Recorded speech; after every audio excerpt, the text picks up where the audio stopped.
Hello, everyone, and welcome to Shootin the That's right, it is STS-5, and I'm once again joined by my best friend of half of my life, at least, Blake Calvert. We're also joined by one dog, Missy. Missy, you want to come here?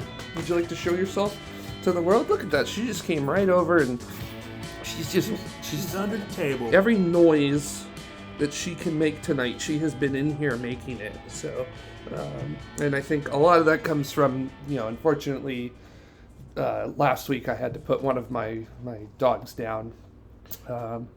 So R.I.P. Asuki, you were a dang good pup.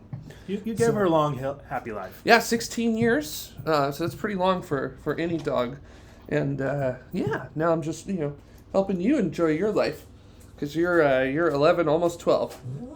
Yeah, I know, right?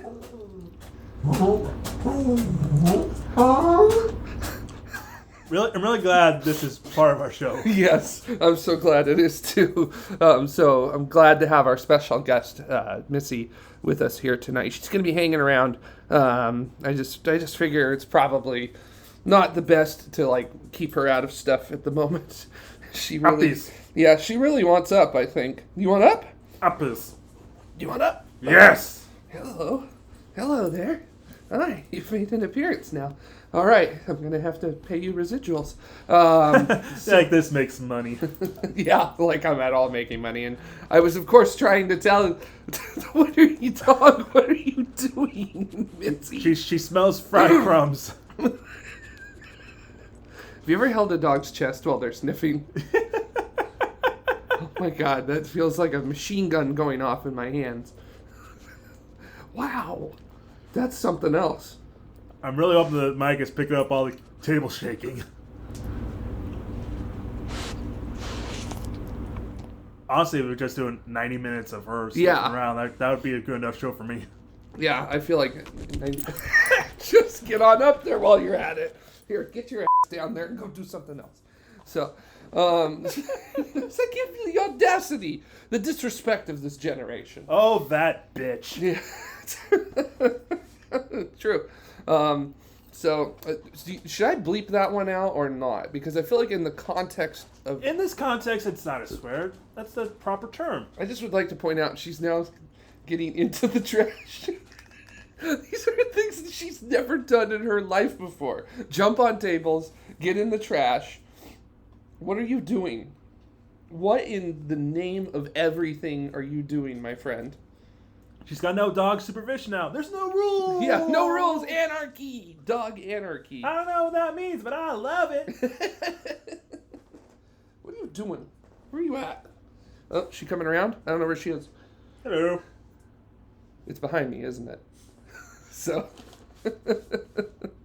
indeed she is. You just gonna hang out with us in here, or what? Maybe.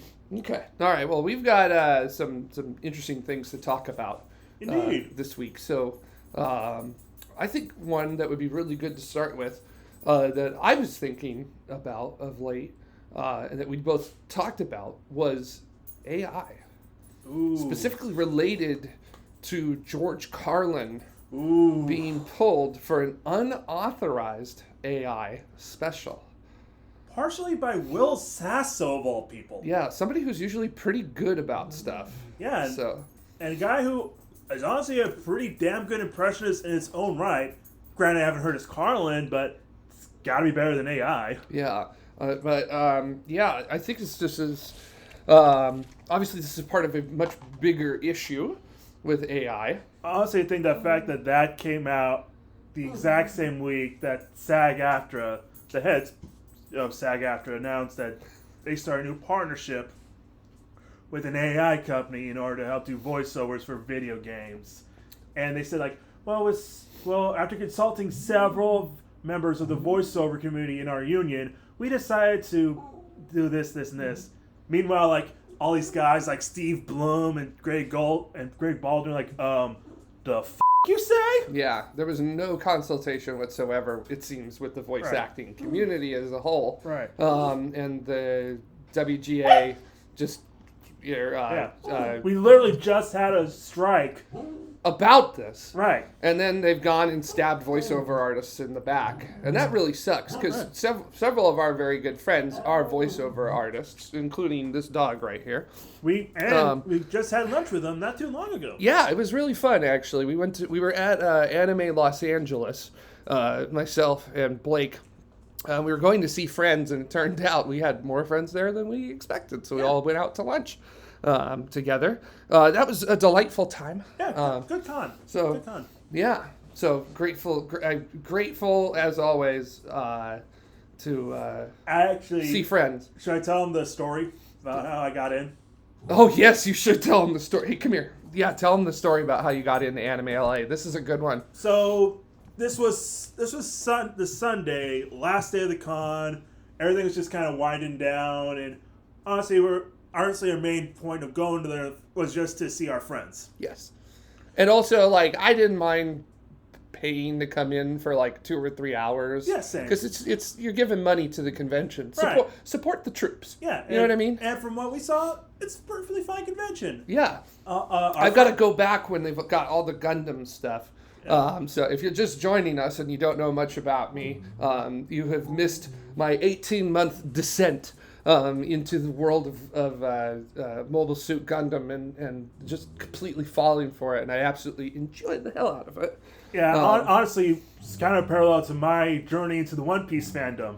Yeah, which is never going to stop. I am in the 600s. I'm in the Dressrosa arc, and there's still over 400 episodes left. My God, 400 and counting. Yeah, still going. So anyway, back to the story. So last day of the con, we had just parked the car. We were crossing a bridge to get into the main building to get our passes. And this one guy was walking the opposite direction. He must have just been done leaving. He just came and goes, "Hey, did you guys get your passes yet?" And we're like, "No, we haven't." "Well, here's one for you." And he took his pass off and just handed it to you. And for the rest of that day, I was Nick. Yes, Nick, ladies and gentlemen, Nick.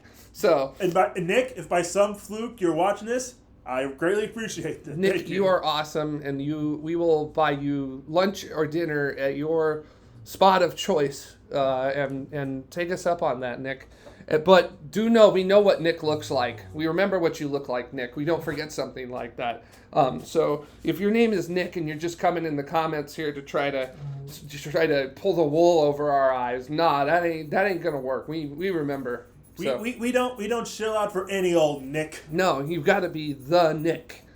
Or Nickelodeon. I will sell out to get a Nickelodeon show. Yeah, I think we both would sell out to get a Nickelodeon show. Yeah, I mean, especially since the really, really, really, really, really, really, really, really bad guy left.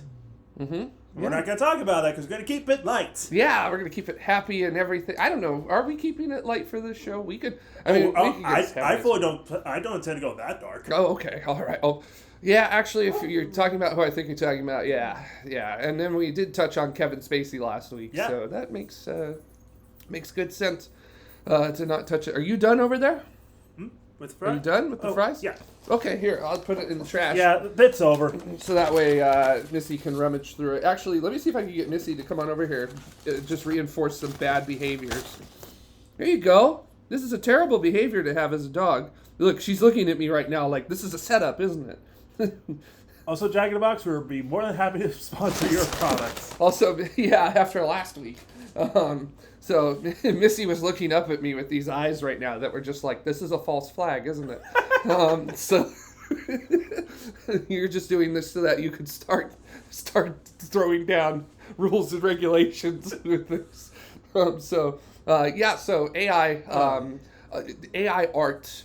I'm personally not a fan of it. Like I could see that it makes things that look cool, but also I understand that it is not something that has been made with soul. Exactly. That is, or the drive or the passion behind it. That exactly. I couldn't phrase better. Unless you're Data from Star Trek, Vision from the Avengers, or Haley's Joel Osment, a machine cannot replicate imagination or soul or life experiences needed to make art. Yeah. I mean, you can attempt to do it, but it becomes extremely randomized.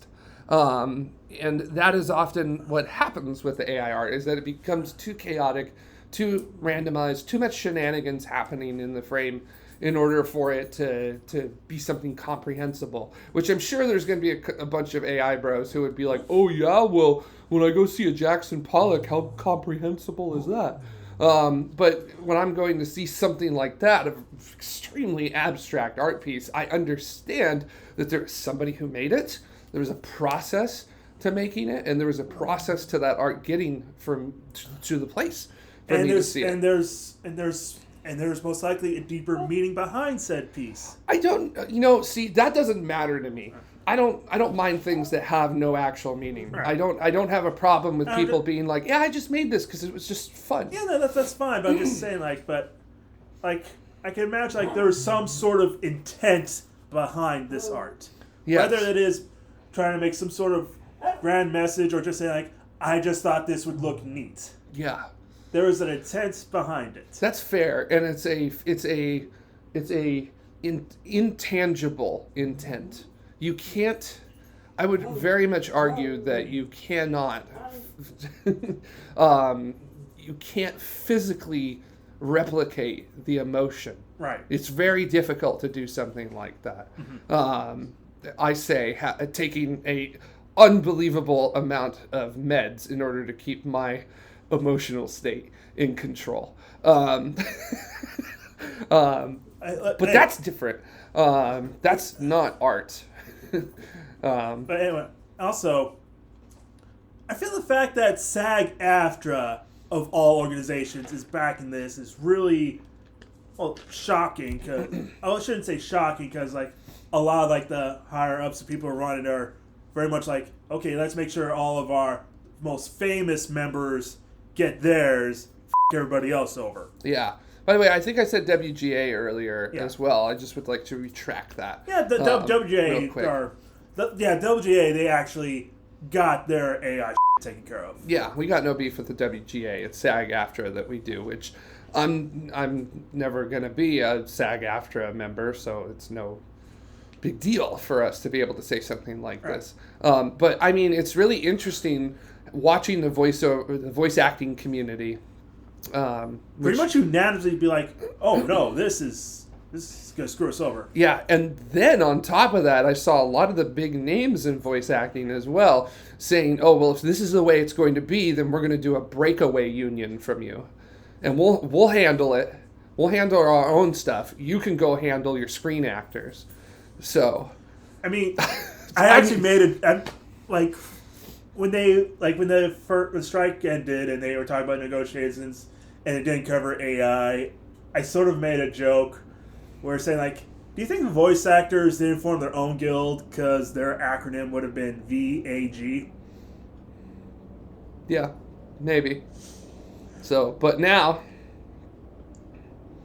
we can know people who are part of the VAG. If it were to come to fruition, we know quite a large number of people who would go right into it. Yep. They would go right into the VAG. Also, I want to make just going back a little bit, I kind of want to make a point. Because it feels like the natural sort of endpoint with AI art, AI-generated voice acting, and even AI-generated live-action people is the end of human art. That is the natural endpoint of this. Because if all this just works about you just feeding in all this art and all these pictures and everything by all these people, the natural endpoint would be why do we need people to do this? Mm-hmm. And I'm not some sort of Luddite that's against automation or AI in other fields, but taking away humanity's ability to make arts or act or anything like that is I don't imagine probably the most dystopian thing I could imagine. Yeah, it's downtrodden on the human spirit in many ways. Right. And art is exceptionally subjective, and technology tends to not be particularly subjective. Exactly. Unless that is built in through inherent biases. Exactly. Yeah. Which are present in some things. And there are a multitude of studies that have documented inherent biases in certain types of technology. Right. Like facial recognition and things like that. I've heard stories. I have heard stories. But overall, I'm just not... It ain't a thing for me. Right. You know, generative AI art is... There's no... I don't want to say there's no point to it, because there are obviously people who enjoy it. And I look at something like American football, and there's obviously a point to it because people enjoy it. So just because I don't enjoy it doesn't mean that it should be gone or anything like that. So I guess I'm saying that just because I don't like it doesn't mean it's going to go away. It's probably going to stick around. I don't want to see it. Here's actually one thing, like, at least with like ChatGPT and those kinds of AI chatbot whatever's. A lot of people like fed in like work novels and all that into to make those works, and they did that without permission of the authors. Mm-hmm. And those authors are getting their lawyers involved. Oh, so yes. There is some hope there where it's like, hey, I did not give permission to use my works and or likeness. Y'all better lawyer up. Yeah. And, you know, one thing that is happening, too, right now is that the United States Congress, for all its usual uselessness, does appear to be wanting to actually regulate AI in the marketplace like that. And they are not leaning a vast majority of them are not leaning in favor of the AI and the tech bros that are happening with things like that. They're leaning towards the copyright holders and things like that. Right. Which is very interesting. I'd imagine because, like I said, like, while you can't exactly get to the point where you could just type in whatever into an image generator and just get that exact thing, they're getting closer all the time, and they're probably just getting ahead of, people are going to type in Chuck Schumer does unspeakable things to insert noun here. Yeah. And I don't want that to get out there, and people think it's true. So hypothetically here, if you were to use an AI art generator, what are some of the things that you would type into it? Now, we're not going to do this. I'm not going to go into an AI art generator and make things. I don't even know where to start, because honestly, I try not to think about that kind of stuff fairly often, because I'm just so morally opposed to it. I just try not to take up brain space thinking about it. So I got one. I would do a Elon Musk ketamine-fueled donut bender. That would be incredible. Why bother? Just wait 2 months. We're gonna get there. At the rate he's going, we're gonna get there 2 months tops. Probably. Boy, am I glad there's other people involved in other companies with it there. Not that I'm going to end up working there, which is perfectly fine because I enjoy having my life. Come on, you got to have something. I know I'm putting you on the spot here, and I'm very sorry about that, sort of. Not really. But, you know, look at me, Blake. I'm just stalling for time right now for you to get something in. Okay. Lindsey Graham debutante ball. Oh, boy, that's great. Right. It's great. In case anybody's watching doesn't know who that is, he's a senator from South Carolina, yeah. If I remember right, and he's basically one of those guys. Huge Trump sycophant. Just absolutely right in the wheelhouse of it. And it's great because he'll say one thing and then 3 hours later, he'll say something completely opposite of it and be like, I didn't really mean it when I said it the first time. So brilliant guy, which is why he's so successful in American politics. Anywho.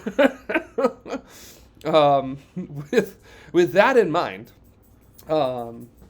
hanging out with a bunch of voice actors is an experience. Oh, yeah. And I don't know how to properly describe that to people, which is everybody's very quick-witted, so which is fine because we both did a decade of improv. We can keep up. We can keep up with the best of them. Yeah, I can run a 5-minute mile in the comedy world. I bullied and I messed that one up. I'm just going to let you stew in it. Yeah, that's fine. Well, you know what? Here's the thing. No one's ever going to say I never tried. Right. No one's ever going to say, oh, Jared didn't commit to things. That is one thing I will say this. You always commit to the bit. Yes. If the ship is going down, I'm going to sink with it.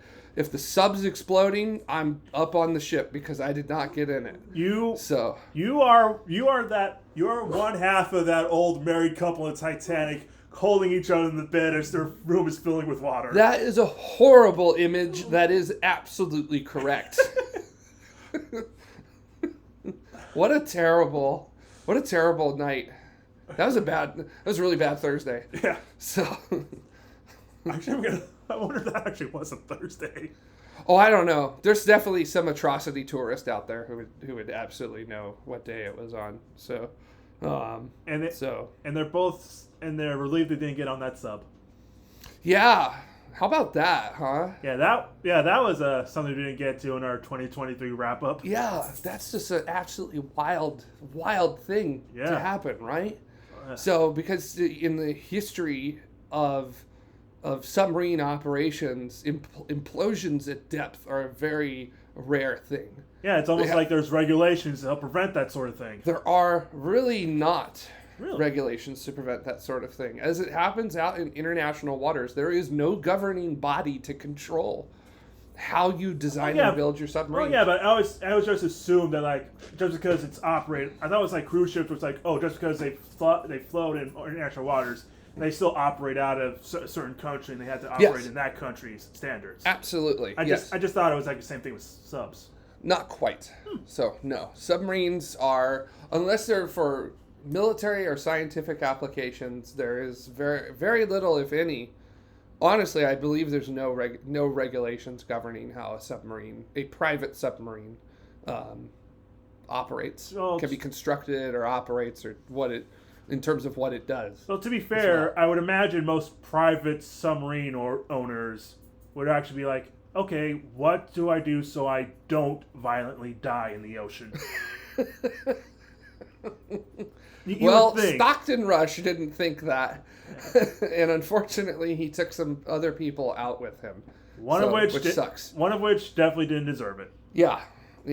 I'm not going to speak as to as to deserving or not of it, because there were several people on that I feel like it wasn't just the kid. There was the Titanic historian that was on board that I feel like he had spent most of his life dedicated to working on it, things like that. I'm still not a big fan of the whole tourism bit around the Titanic. It just creeps me out a lot, Yeah, I mean,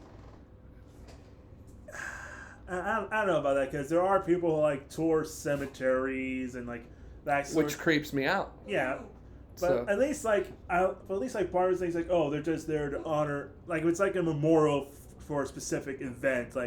They're there to sort of honor the memory of those who lost in said event. So yeah, so that aspect I understand. Yeah, but I don't know. You would imagine you didn't think anybody would look at this and be like, not a lot less equipment than I think would be necessary to keep something like this going. And is that a Mad Catz?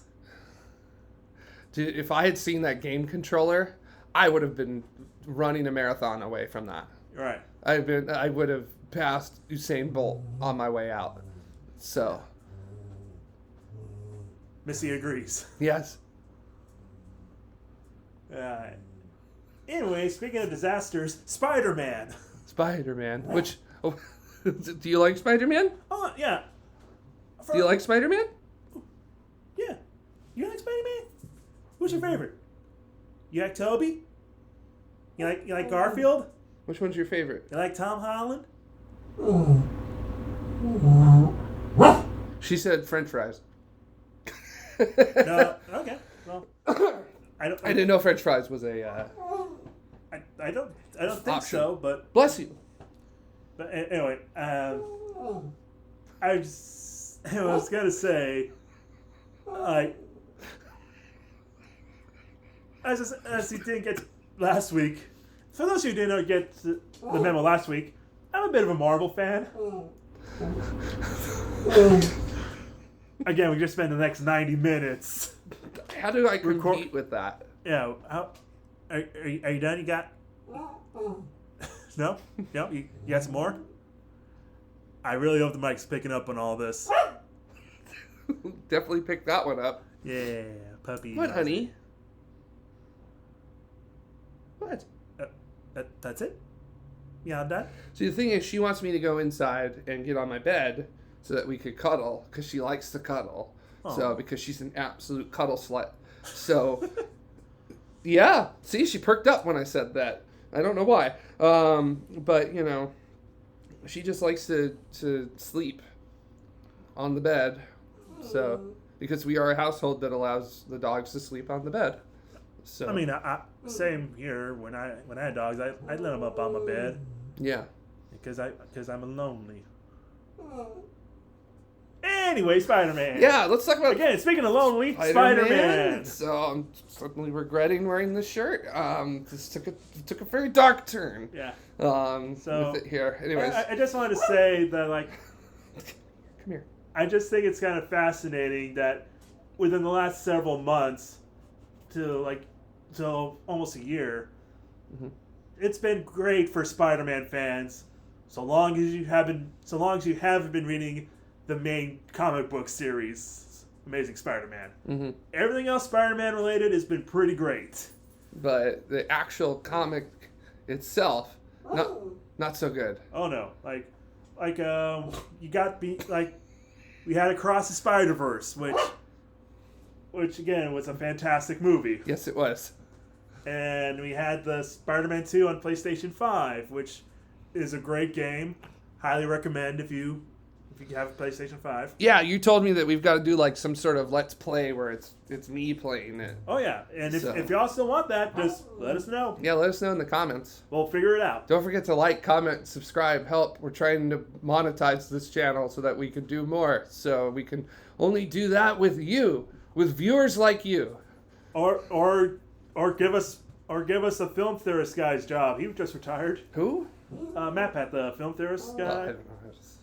Well, the funny part is that I'm on a moderately successful YouTube channel about spaceflight, and I literally do not watch any other YouTube channels. So, actually, I take that back. There are a few YouTube channels that I do watch. So, so again, we had Spider-Man 2, and just this week, Marvel just released the new Ultimate Spider-Man #1. Which takes place in a different timeline from like the main comics, and basically like the whole backdrop of this universe is like an evil Reed Richards travels to another universe and tries to prevent like the major superheroes from gaining their powers and all that. And one of the things he does is prevents that spider from biting Peter Parker when he was a teenager. And this comic takes place 20 years after that. Peter's married to Mary Jane. He has 2 kids, and he's living a pretty good life. And immediately, as soon as fans saw that, they're like, "Okay, as soon as it's out, I'm dropping Amazing Spider-Man, and I'm picking this one. I want a happy Peter." Yeah. And I read it. It's pretty damn good and interesting because there's this scene, like, pretty early on where Peter's... Hey, I'm trying to tell a story about a comic book I read that I really liked. Peter goes to Daily Bugle. From off-panel, you hear Jameson shouting, "Parker! Parker!" Yeah, because, if you're a Spider-Man, if you know anything about Spider-Man, you're kind of thinking, okay, he's going to be mad about Peter for something, and then Jonah walks in and says, "Oh, hey, Peter, how are you doing?" "I'm doing good." "Excuse me." "Parker!" Walks into another room. Sign on the door says, staff editor, or I forget the title, Benjamin Parker. So, yeah, in this universe, Uncle Ben never got shot. Nepotism. Mm-hmm. Yeah. Get you far. Not just here, but in the Spider-Man universe as well. And from what I can tell, Jonah likes Peter. That's a change. Yeah. Like, he's on a first-name basis with him, and it's like, treats him with respect. And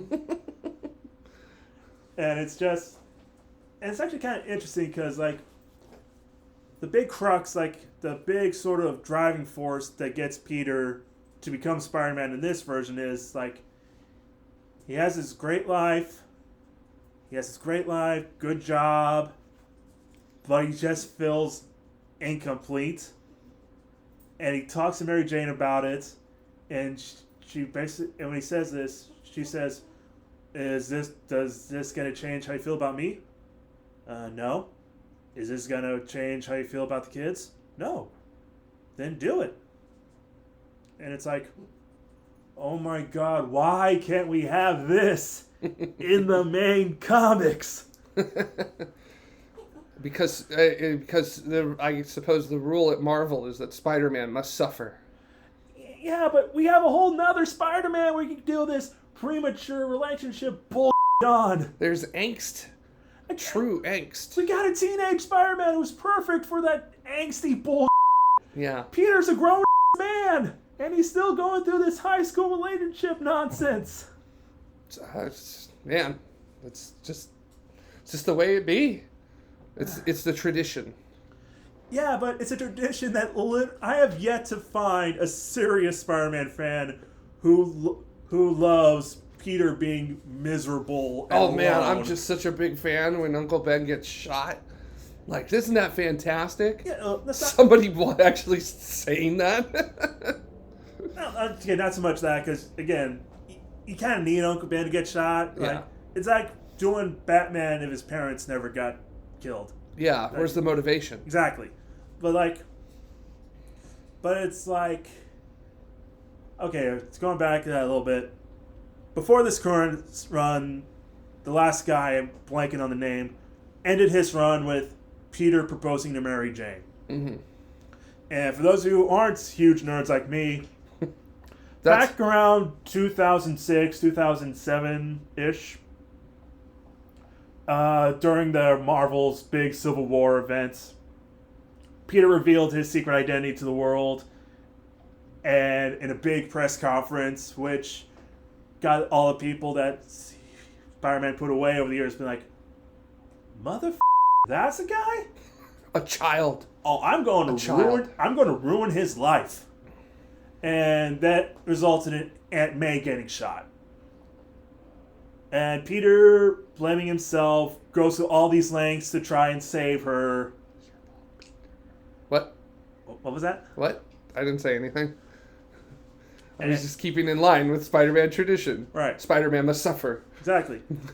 So Peter's doing all this stuff to try and make sure that Aunt May survives. And meanwhile, everybody's like, no, it's something we can't do. Like, he goes to freaking Doctor Strange, and it's like, oh yeah, I can do exorcisms, I can banish demons back to hell, but gunshot wounds? Oh, that's beyond me. Clearly. The most powerful beings in the universe. And they're taken out by a single gunshot. Right. So you're telling me that we should have just shot Thanos? Yeah. In the ass. And make sure the bullet goals. Yeah.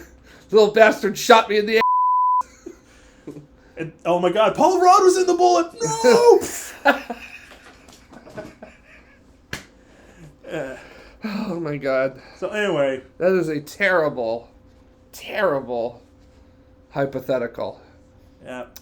But a horrifyingly short Marvel What If episode. Yeah, so... Call us up, Disney. We're ready to write for you.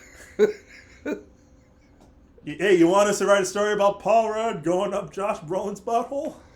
We're your guys. We were talking about buttholes a lot last week. And Josh Brolin. Yes, turns out. So Paul Rudd, smash or pass? Smash. Yeah. So anyway, none of these people are able to help Peter, but Mephisto, essentially Marvel's answer to Satan, is like, I can help you if you give up being married to Mary Jane Watson. Oh, come on.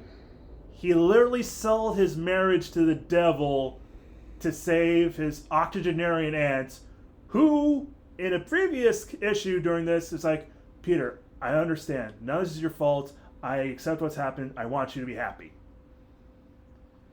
She was ready to die in order for her She's going to lay it down.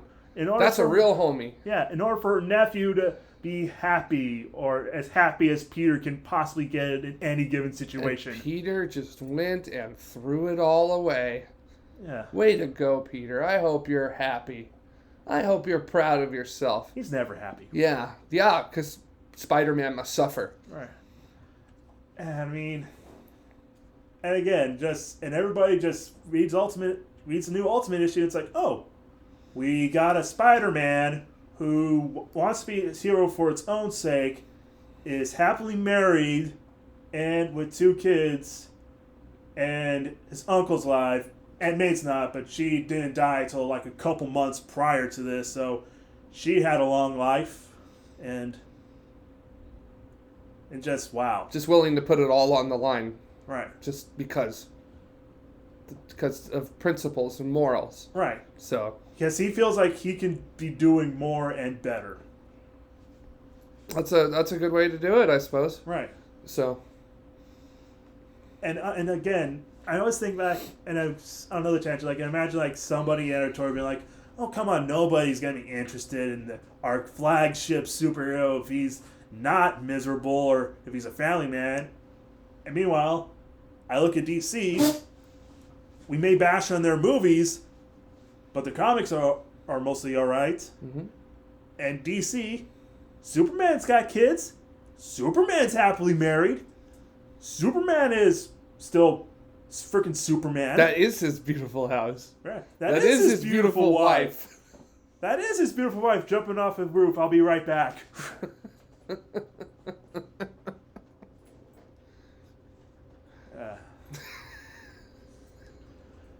He's Kryptonian, faster than a bullet. I was trying to figure out how to get into that and make a song out of it, but I just could not. I could not. That was... we can't all be Wayne Brady and improvise songs like that. That's true. So yeah, I just couldn't do it. I can't do it. Nope. Couldn't do it. Oh, but there is actually one mainline comic book Spider-Man comic that's coming out that I am looking forward to. Mm-hmm. It's called The Spectacular Spidermen. Mm-hmm. It's Spiderman. Yeah, both Peter and Miles, and it's being written by Greg Weisman, mm-hmm. who, for those who don't know, is the co-creator of Gargoyles, Young Justice, and the Spectacular Spider-Man TV show that was from a little while ago. So, by the way, Spectacular Spiderman is considered by a lot of people to be the greatest animated Spider-Man show, even better than the 90s one. Mm. So, we have that guy writing a Spider-Man comic. Mm-hmm. So I am pretty confident it's going to be good. Mm-hmm. She's returned to the petting zone. Why won't you let me love you? What? I'm gonna get there. Don't worry. She's just pressing tonight. Come on. I'm trying to look at your phone so I get, there it is. There you is. Yeah, she's getting double pets now. Oh, where? Oh, I got your ear. Or is her tail? I can't tell. That's her tail. Yeah.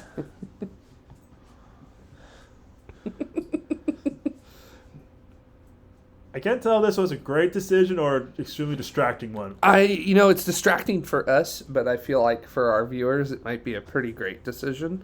And also, I don't know, it's been a tough week for her, so right.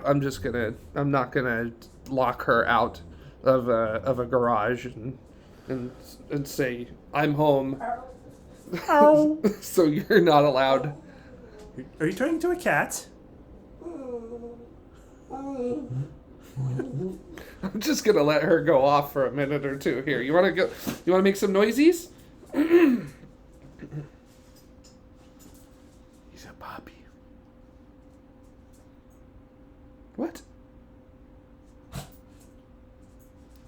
Why are you shedding on me? Are you suddenly a shedder? That's what you get for wearing black pants.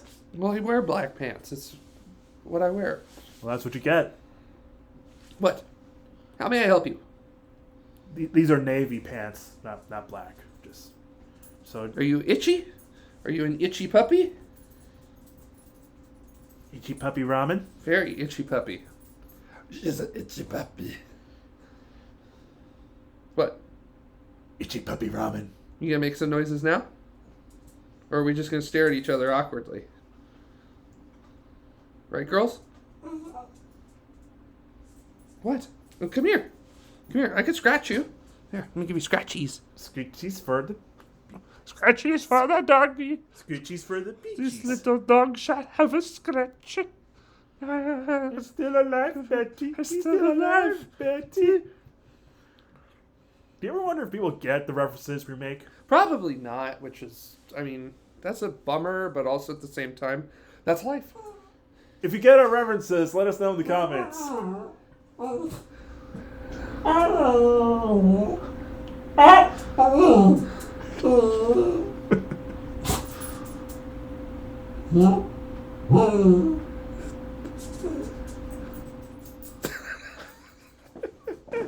was just going to let her go off for a little bit. So, Yeah. You want to keep talking? Hey, Missy, what do you think about the new Doctor in Doctor Who? That was a burp. That was a dog burp. Huh. So maybe I'll try to zoom in and catch that. I mean, I think he's pretty good so far. So, I don't know anything about Doctor Who, which apparently makes me a terrible sci-fi nerd. But like at the same time, I don't know. So I feel like if you wanted to jump in this upcoming season, might be a good launching point for a newbie. Mm-hmm. Right.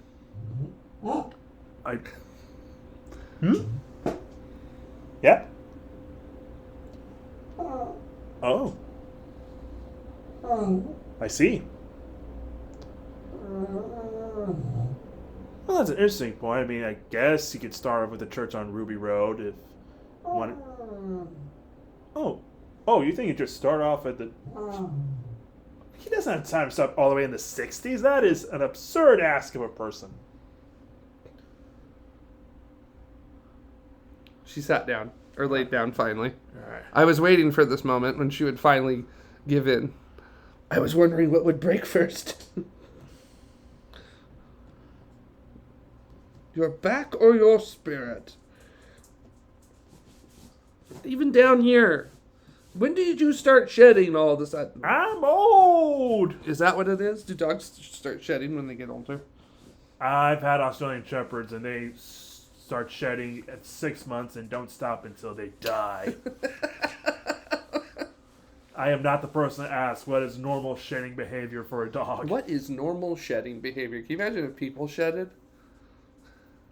Nope. No, not at all. Not at all.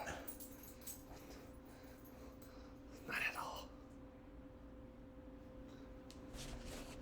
You look like Paul Dano as the Riddler with a mustache. I don't like that. I really don't like that. I like the Paul Dano bit, though, because he's a very good actor. I mean, yeah, he is, but would you want to look like him? No. It's a very specific look that probably isn't...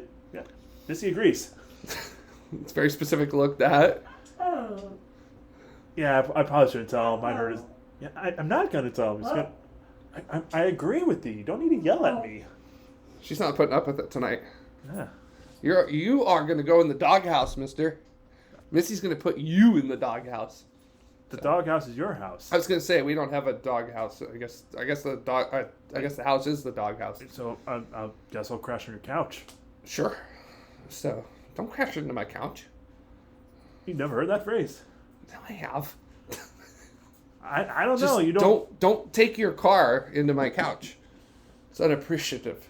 Fine, I won't steal a Jeep and crash into your couch.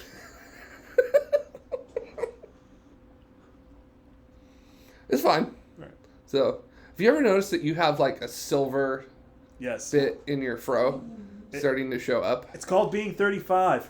I have like a large collection of hair right here that has gone. It's let go. It's been like, nah. No, you're in your 30s. You deal with it. All right, audience, you tell us what's better, going bald or going gray at 35? So, anyways, I can't remember what I'm taking for that. I will admit I am actually taking meds for keeping my hair growing. So, finasteride. I think it's called finasteride. So, any pharmacists in the audience? I don't know. So yeah, that is one of a multitude of medications that I take in order to keep me in peak physical and mental condition. And probably your least vital. I was going to say, that is one that is probably going to not kill me the least. So. When I say at least vital. Oh, I thought you said vile. Oh, no. If I want to say what it said, least fatal.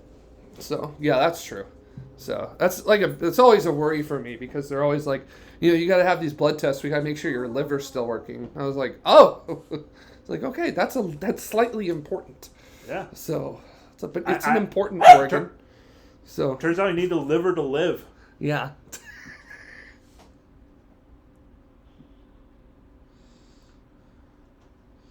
If someone uses their liver a lot, could you qualify them as a liver, like a hard liver?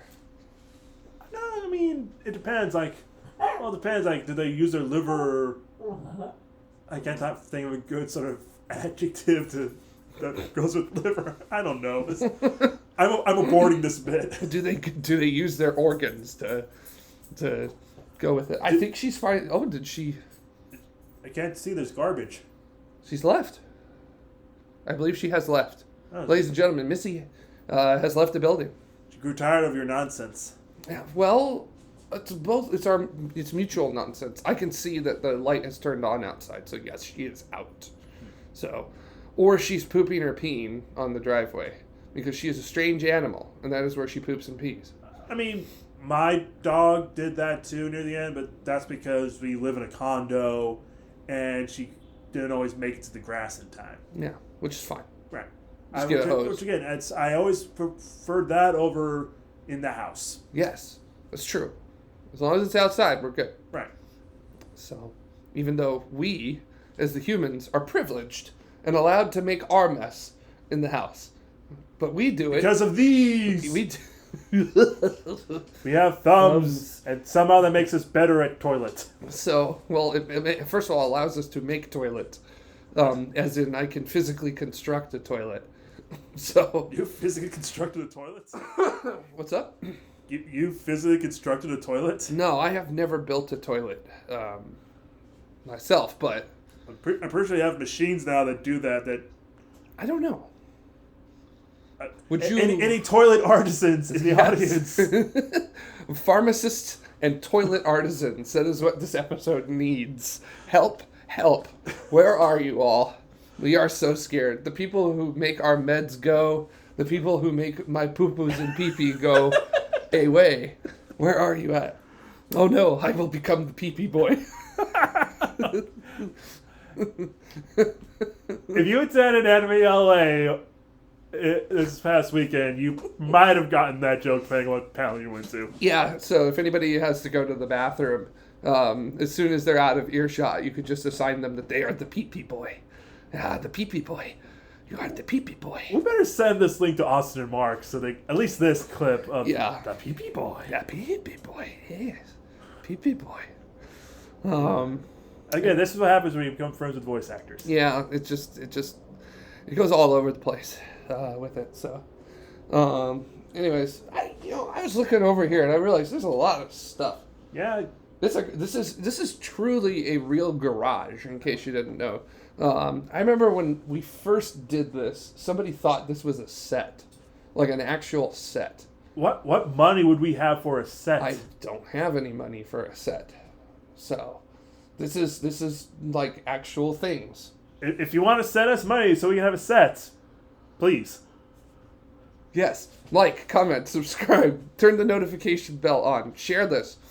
If you want your wife back, please send this money. Yes, if you do. Elon, please send it to your wife. So, Which one? well, I don't know. It's hard to ask the most divorced man in the world. So, there's a lot of stuff in here. So, and there's also a lot of stuff where I'm very much like, what is that? Like this over here. Here. What is this? And now we got to the looking at Jared's garbage portion of the evening. Look at this. What is this? Hey. Yeah, but why? I don't know. Your mother was a florist. I don't understand what this is. So.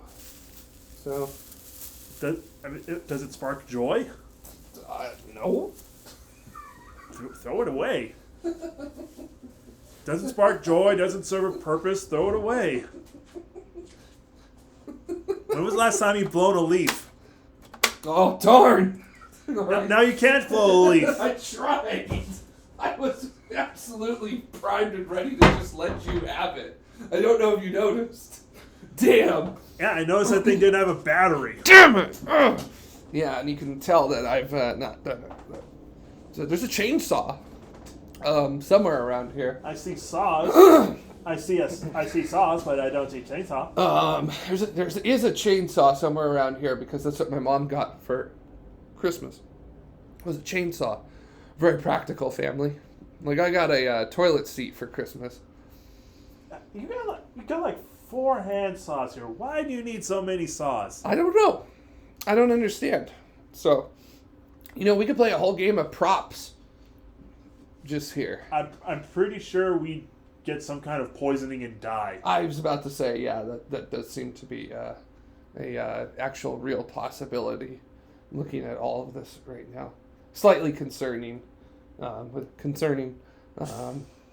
that there. Looking, you know what? We're looking into it. Oh, looking into it. Speaking of Twitter heads, there's a transition. Have you ever heard of this guy Matt Walsh? Yes, I have. And he just loves teenage girls. He loves them. You know what? I bet he could run Nickelodeon. Ooh. See, why hasn't he started? Why hasn't he even been brought in yet? He's trying to make Daily Wire for kids happen. Oh, good God. Anyway, so I saw this clip of his circling around of him basically saying, like, if you get your wife a Valentine's Day present a month early, that's gay, man. If you tell your wife you got it, she's going to be like, you're gay. And I'm just like, men, is it gay to love your wife? Turns out it is queer as to love your wife. Like, I was unaware of this.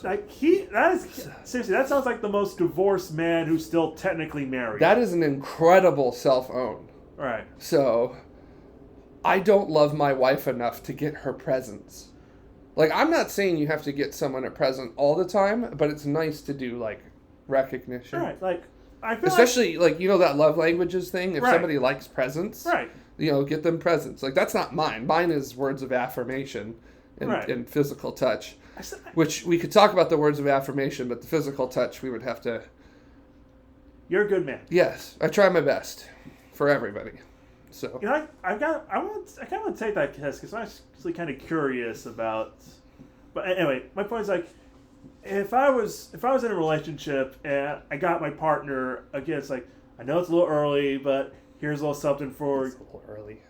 Like that's a joke. Like him saying, like, if you tell your wife you get it a month early, then she's gonna see you're gay. It's like, hey, I know it's a little early, but I got you a gift. I hope you like it. Oh, you're gay. Like, I can't believe you would give me this. Good luck getting a present ever again.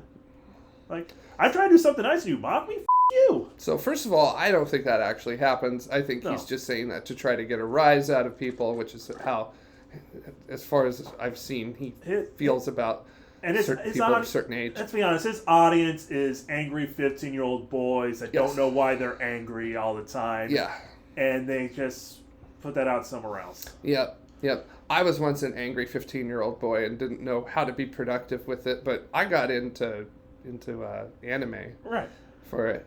So, like, 15-year-old boys, if you're angry and you don't know why, get off Twitter, get a hobby.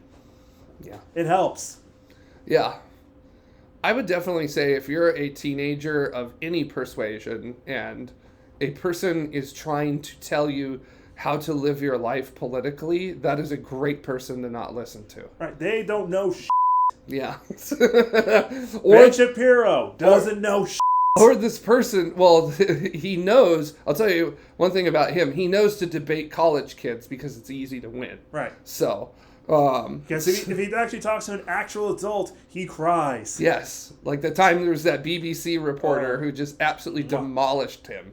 So, because that's what happens. Funny bit about that is that BBC reporter was essentially a right-leaning person, if you will, with it there.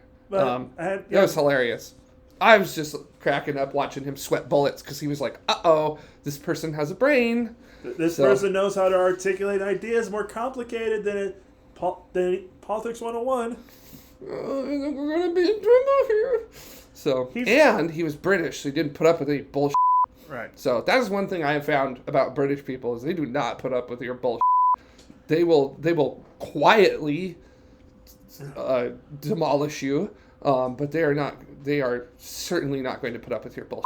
Right. So speaking of going back to Doctor Who, I was just no seriously, like, let's transition from Matt Walsh and Ben Shapiro back to Doctor Who, the complete antithesis of those people. We just had the 60th anniversary of Doctor Who, and cool.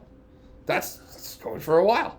Yeah, I mean, honestly, it wasn't, as far as anniversaries go, could have been a little better as a way to honor it, mm-hmm. but that was before Star Trek. Right. Wow. Yeah, but for what it was pretty good.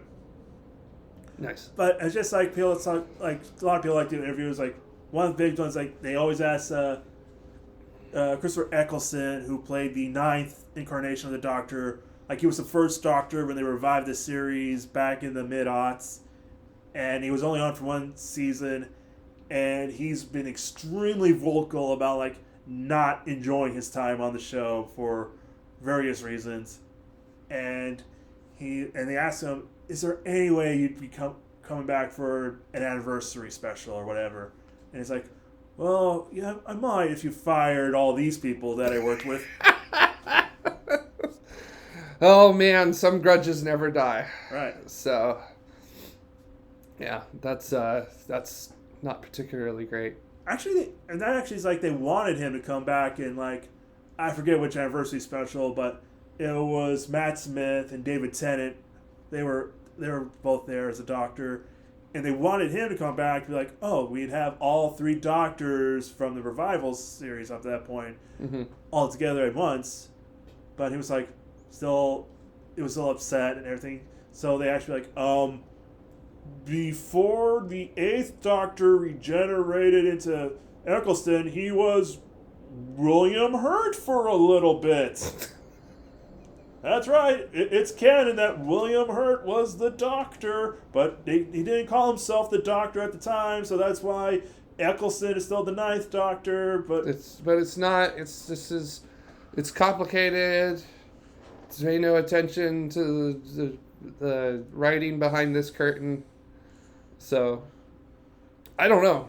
I can't speak to Doctor Who. I'm so clueless about it. So, like, I know who those actors are, but a lot of them had great success after being on Doctor Who. Mm-hmm. Especially David Tennant. He is everywhere, and he's fantastic in pretty much everything he's been in. Yes.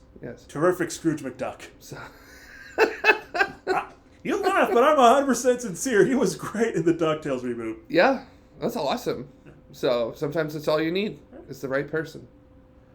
I still remember when they launched that teaser announcing the cast. They had like all the cast members like singing the DuckTales theme, and there was like a couple SNL alums, a couple other actors that have been in other comedy stuff. Mm-hmm.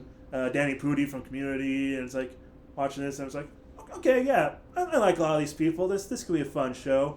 And then you get to the danger lurks behind you, and it's David Tennant as Scrooge McDuck, and it's like, Okay, Well, okay. I am 100% on board with this. Here we go, baby. Buckle up. I'm in. Right. I sat down on the seat so fast I broke it. Yeah. He's going to go 110% crazy with the Scottish accent, and I am here for it. Yeah, and that's pretty good. And did he go 110% crazy with the Scottish accent? Do you want me to pull up clips? No, because I don't want to get a copyright violation. Oh, well, watch it. It's on Disney Plus. It's terrific. And by the end of it, they've referenced pretty much every Disney afternoon show.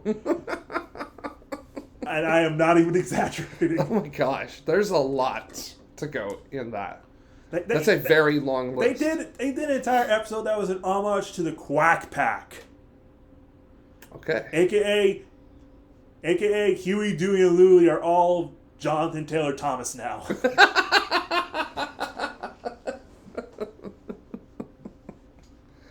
They've all grown up. They're in their Matt Walsh phase, and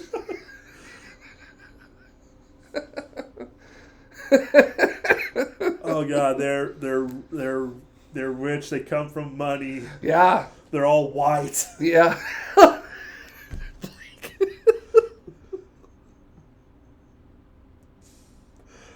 We come to the portion of the evening where I break Jared. I think we have definitely reached the portion of the evening where I am officially broken. I'm a broken man. Blake. Huey, Dewey, and Louie are Twitter trolls. Blake, I can't believe you. No, one of them's a Twitter troll. One of them is a Redditor of some sort.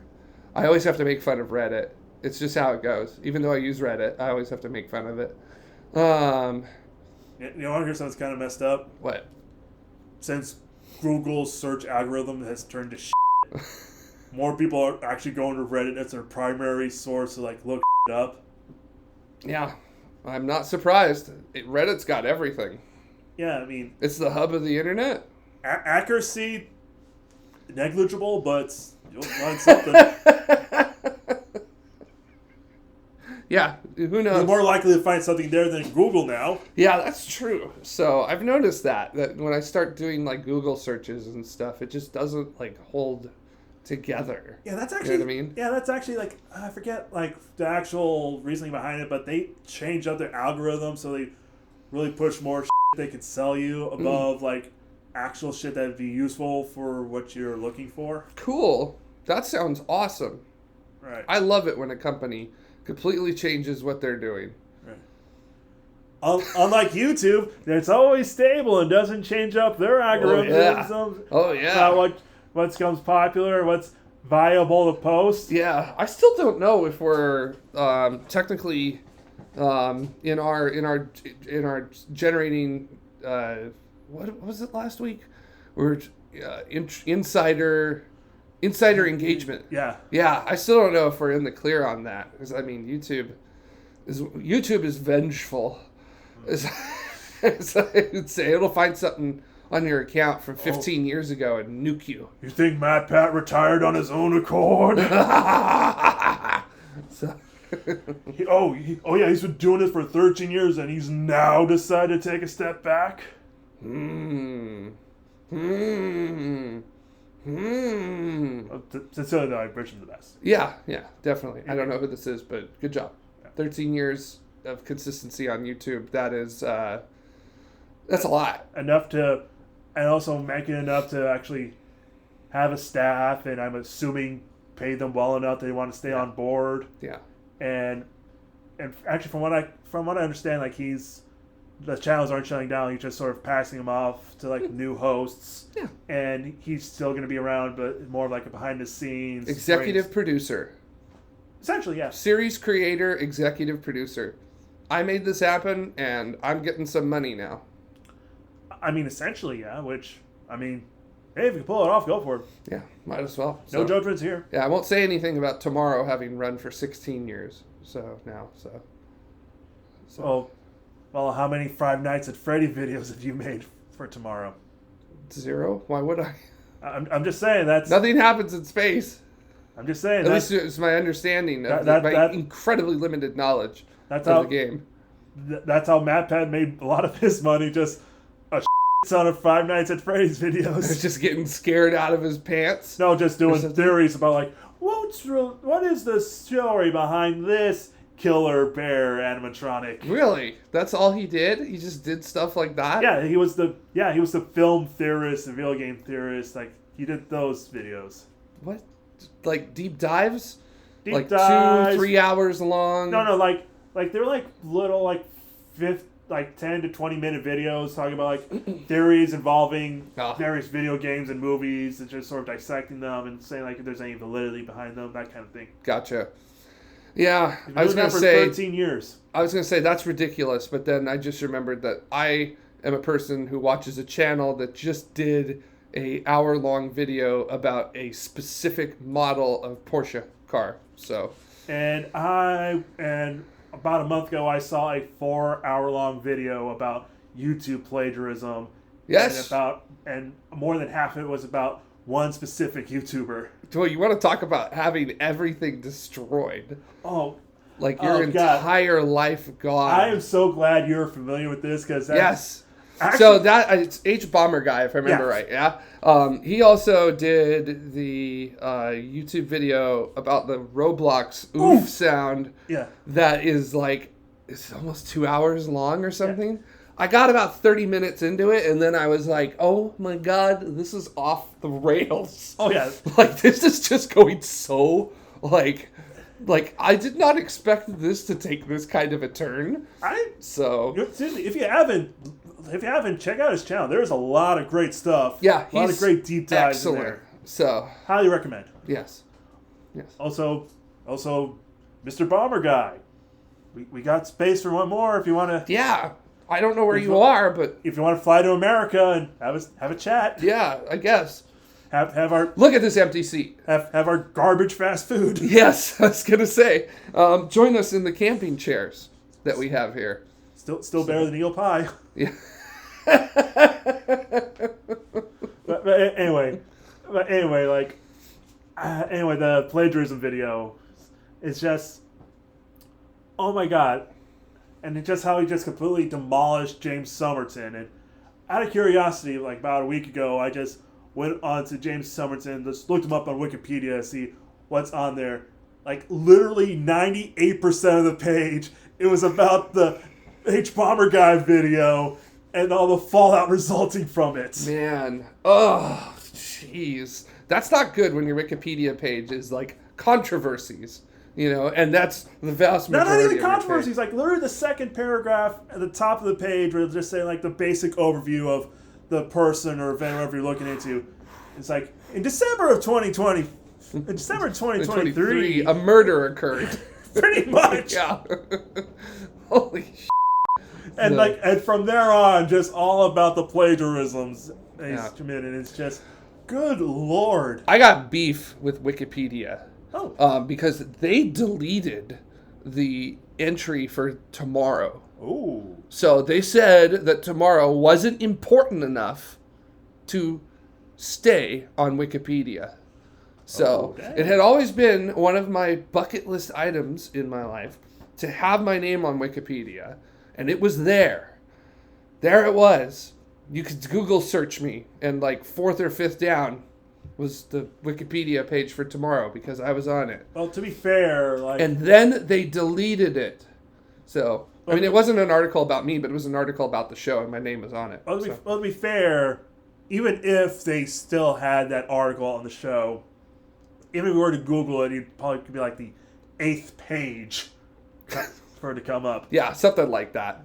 So, but anyways, Wikipedia, I will find you, and I will push you down, break your glasses, take your lunch money, sit on your chest, and rip the biggest fart you've ever heard in your life.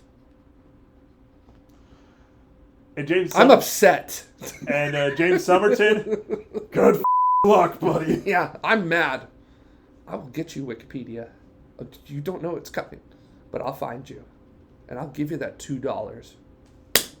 James Somerton, and Tommy Tallarico, aka the creator of the Roblox oof noise. I don't think I can do anything worse than what's already happened to you guys. Yeah, that's just an unbelievable story. Like, that is just the amount of whiplash Right. as you go back. Man, watch that. So You know, we'll put links in the description. Just Yeah. they are worth a watch, but either watch them in chunks or just clear out an entire yeah. afternoon. What are some of your favorite YouTube channels besides Tomorrow and this channel? Subscribe. Like, what do you really like? Yeah, I like Hbomberguy. That's a fun one. One of my favorites, like, and this was like back when, like, around 2007, 2008, when I actually started to get into YouTube, is Team 4-Star. Oh, can't go wrong with Team 4-Star. Oh yeah, Such good people doing really funny comedy. yeah. Like, for those of you who don't know, way back in the mid-aughts, where YouTube's like first starting off, there was like this. I remember that. So There was this huge craze called Abridging, where people would take various anime shows and sort of redub them and re-edit them to be more comedic than they actually were. And some of the big ones at the time were Yu-Gi-Oh! Abridged, which kind of started it off. Let's see, what else was big? There was a Yu Yu Hakusho Abridged and Lupin the Third Abridged. And I should watch that one. yeah. So Well, keep in mind. another anime I'm into besides Gundam, Lupin the Third. So But keep in mind, a lot of these are like from 2007 to 2008, so the humor can be very much of the time. yeah, it's like if you watch something from the 80s or 90s, you have to remember Of the kind time. of the time. You got to put that Warner Brothers warning in front of it, right? The one before we understand these depictions are wrong. We're wrong then and wrong now. the one they put before Gone with the Wind and certain Looney Tunes, Yeah. Tom and Jerry cartoons. It basically says something like we agree that the depictions at the time now and at the time were wrong and were not right. but it would be disingenuous to not. But to not show them would be to Right. hide them away and Right, say exactly. that they never happened to begin with. So, okay, fair enough. That makes total sense to me. But anyway, like a lot of these bridgers at the time decided to sort of come together and be like, hey, we'd like to really do something about Dragon Ball Z.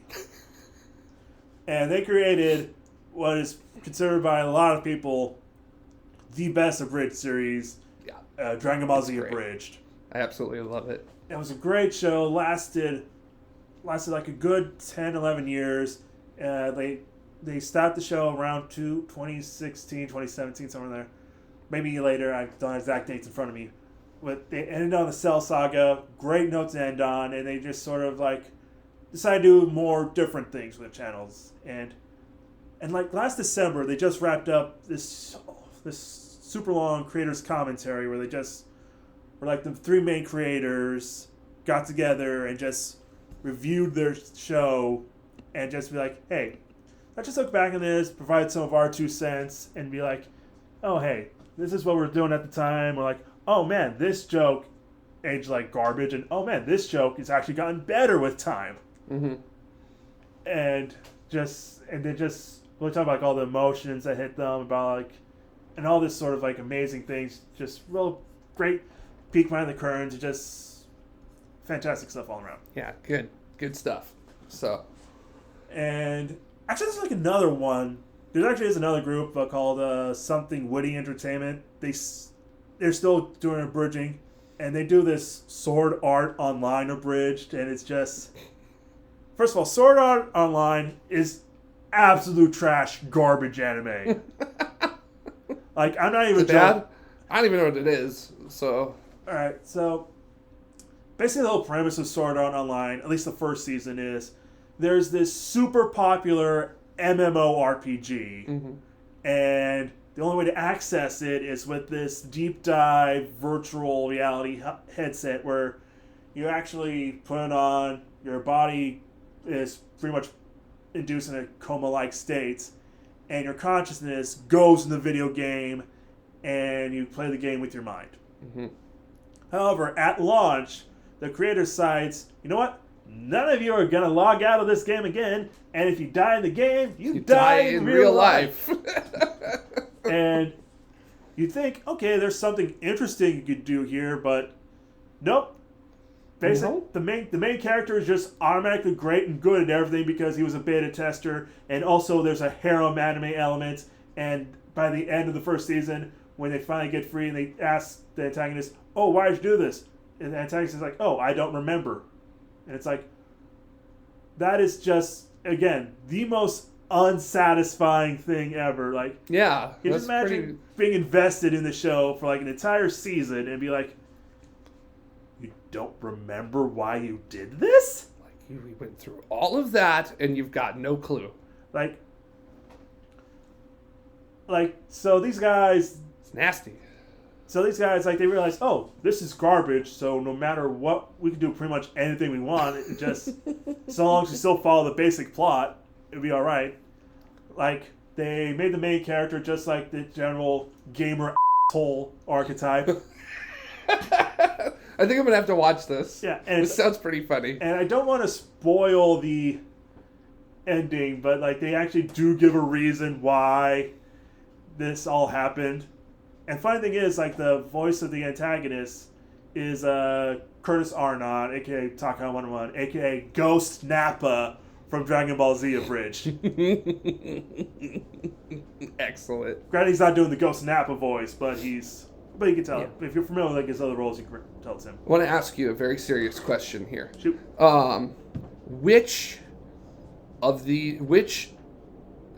So Sword Art Online Garbage. and Ready Player One. Which one is the bigger virgin, if you like it? Who's got the triple virginity for liking it? So, I mean, I'm just gonna say that because of the writing of Ernest Cline, right? Who did that, and some of the stuff that I've seen him write, I'm gonna vote for Ready Player One. So, I mean, that is like quadruple virginity. So, that is. I feel like I would have to go with Ready Player One too, because at least with Sword Art Online, it attempts to be its own thing and not just hype off like, hey, you know how great these IPs are? Hey, remember the 80s and 90s? Oh my god, I just remembered. Wasn't it great? I just remembered. In the sequel, Ready Player 2, they do Sword Art Online, and they reference it in the book. Jesus. Just. Yikes. Yeah. Any more? Also, it's canon that the protagonist in Sword Art Online, which, okay, good for him. Right. So, any other channels you can think of? Let's see, another good channel. Actually, I got an interesting sort of music channel. Mm-hmm. This artist named Jonathan Young. Mm-hmm. Does a lot of. It does mostly heavy metal kind of stuff, but it does a lot of covers of like various geeky songs. Like, what really got me into him was this heavy metal cover of the song Hellfire from Hunchback of Notre Dame. Mm-hmm. And it's just, oh Lord. Goodness gracious. So yeah. Like, that's already a pretty like up there song in terms of like goodness in that era of Disney. So holy smokes, a heavy metal version of it. Oh yeah, it is. I mean, and yeah, it does a lot of Disney covers, a lot of anime covers. So yeah, I think if you're into what's called nerdcore music, I think it's nerdcore. That's a term. That's a term. It's true. It's true. I'd say it's worth checking out. Hey, all right, cool. And that's all I can think off the top of my head. Okay. Well, earlier I talked about, he who is without sin cast the first stone, and my hour-long video about a specific model of Porsche car that was done by a channel called The Squid, SQUIDD, which they do sort of in-depth dives about certain cars and how they're made and like just the overall story behind them, and it is just exceptionally well done, which I think is just fantastic. There's story, there's narrative, there's high drama. It is not it is not so much a technical breakdown as it is like watching a film about the birth of these vehicles, and that's astounding. Sounds messy and painful. Yes, it's about it's not necessarily glorifying the technicals. It's about the people, and I always find that significantly more interesting, because the people are what make the technicals happen. So I like technical stuff. I really do enjoy it, but also I like the people involved in it, because without the people, there's no technical stuff. It's like okay, I could find out like how an atomic bomb works, or I can watch this 2.5-hour movie about the life of Robert Oppenheimer. I'm being serious, like. Yeah, I guess that's a way to do it. I would say you should just maybe go read American Prometheus, right, so that way you could get a much, I don't want to say clearer idea, but definitely a less artistic licensing about it, right, because obviously Christopher Nolan's a director, right, so he's not exactly going to grab every detail accurately from a book. So, anyways, another one I like called Airline Videos Live, because they do live streams at LAX, and I like airplanes, so I get to see airplanes, and they do very long streams, like 9 hours stuff, and I'm a aviation nerd, so it's cool. I'm not one to judge, but you better tiptoe. You better tiptoe carefully here, Blake. I would say my suggestions, at least, were stuff that people might actually find interesting. Yeah. Okay. Sure. See, but yours were like a lot of like animation-based stuff and jokes and things like that. Like if I wanted to do my video game stuff, I could talk about Mega 64 and how they've been around for, gosh, almost 20 years now. Yeah. And they've been doing incredibly hilarious work for 20 years. Like doing, essentially starting off as like a jackass show, right, about video games, and then becoming the amazing media group that they are nowadays. So I'd throw them in there. Yeah, right. Kind of put it there. So, and then I'll do another one, which is John Boy Media, which is sports. So, very sorry. Oh. But he does very cool breakdowns. So if you don't understand sports, he breaks things down, and he does it, and he'll often have some really, really great jokes. Let's say, okay, just because I'm not interested in sports is something I could understand other people being interested in. Yes. But it's like... That's why I wake up at 5 a.m. on basically every other Sunday from March to November for Formula One. Yeah, but again, I'm just saying, I can understand people being interested in that. But the LAX thing, it's like, okay, so it's a waiting at the airport simulator. No, not really. It's looking at the planes and spotting the planes, seeing special liveries or paint jobs on the planes and things like that. You know. Also, how can you not like planes? Planes are magic. I mean, I like planes. I love planes. I like planes. I like being able to visit my brothers in Kansas within a reasonable amount of time. But I don't want to watch 9 hours of planes landing. Are you the kind of person who sits in a window seat and closes the shade? No. Good. Again, I was worried about that for a second. No, again, I understand the great technological achievements that needed to be done in order to make planes happen, and I also, within recent weeks, understand like it is very easy for doors to just shoot off the planes mid-flight. What an absolute show going down at Boeing right now. And right? The FAA is fully coming in to investigate the company now. So, holy smokes. There have just been so many things. What a downfall. My folks flew to Kansas to visit my brothers this weekend. And I'm like, okay, let me know if something explodes or shoots off the plane, because that's more likely to happen now. Well, you know what's fun? Typically people who fly a lot, they will pick an airline and stick with that airline to be a frequent flyer. Right. And I fly a lot. Right. And guess which airline I'm a frequent flyer of? Oh, no. Alaska Airlines, yeah. And guess what I flew on a flight for last year? A 737 MAX 9. Which I do want to admit, it was really nice. That is the quietest plane I've ever been on in my life. Yeah, because there's no bolts rattling around making noise.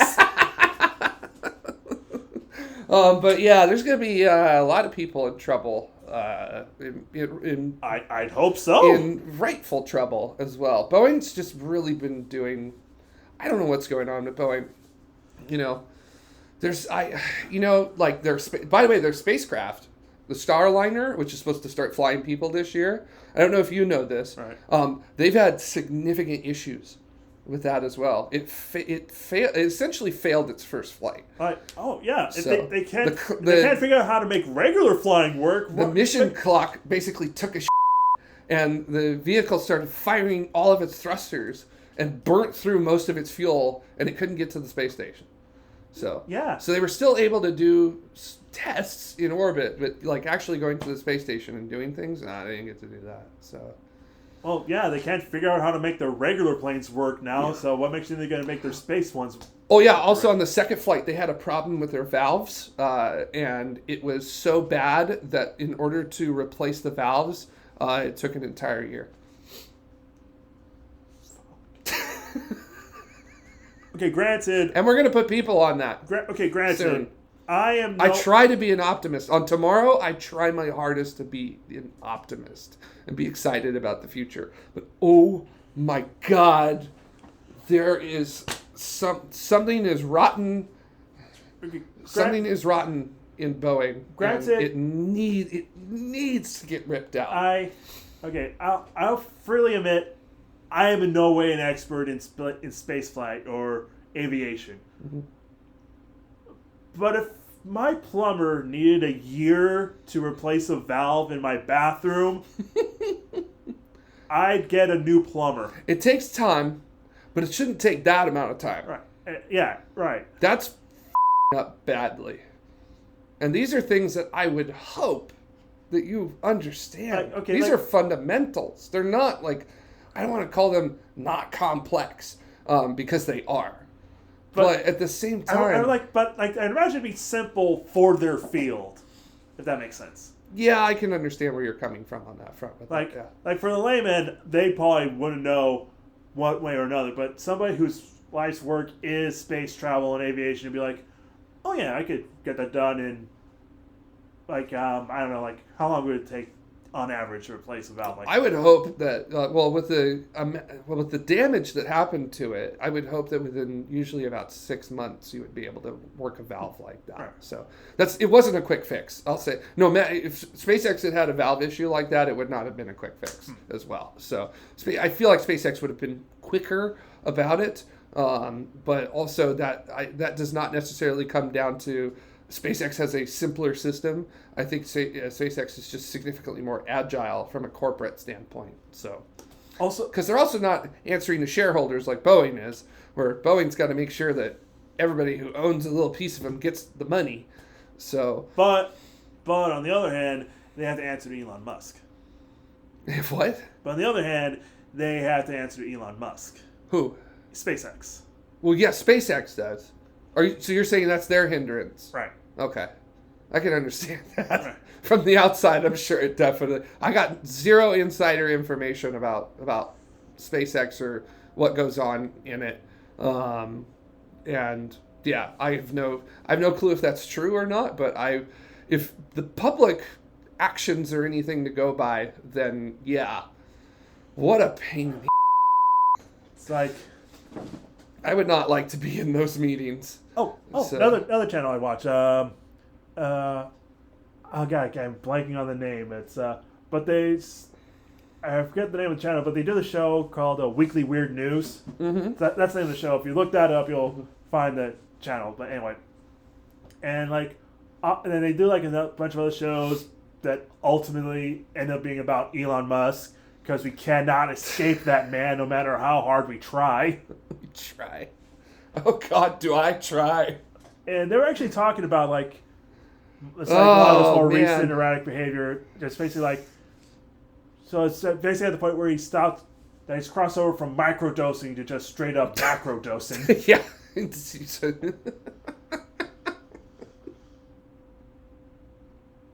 Again, I bring it back. Elon Musk, ketamine-fueled donut bender. So, just saying, that would look incredible. Now are the donuts made of ketamine, or is he just high on ketamine, just going to town on a box from donuts? Yes. All right. All right. And or is he just trying to eat the giant donut at Randy's Donuts? You're just sitting up there and just trying. He thinks so he's hard. Iron Man already. He might as well recreate that scene from Iron Man 2. Trying to just breaking his teeth on the concrete as he's just having a straight up conniption going down while he's up there.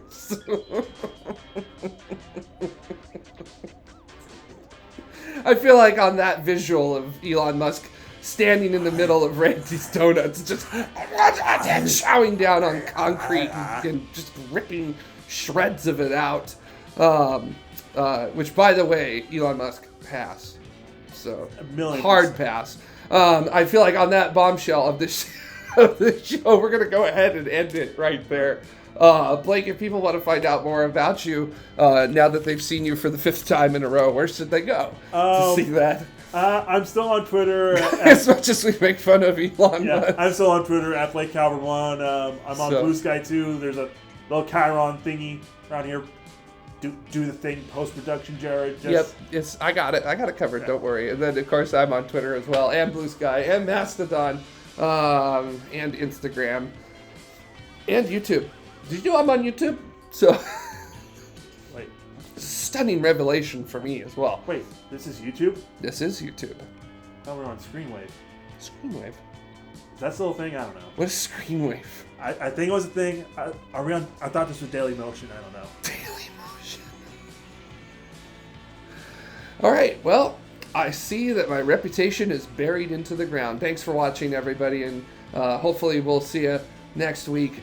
By the way, your suggestion of losing your Right. you in the comments for STS-4 said to do losing your so expect one coming very, very soon. I already have all the media I need for it. I'm just going to start layering it down and then figuring out what's the right time to just go ahead and go for it. So doing it on an off week. Yeah, something like that. So, all right, bye everybody. We'll see you later. I'm gonna get out of here. I'm Jack in the Box is hitting really badly. I got to fart and/or poop. Yeah, and you know it's the world's biggest surprise. It's like a Jack in the Box. No, it's a fart with a lump in it. Like a Jack in the Box.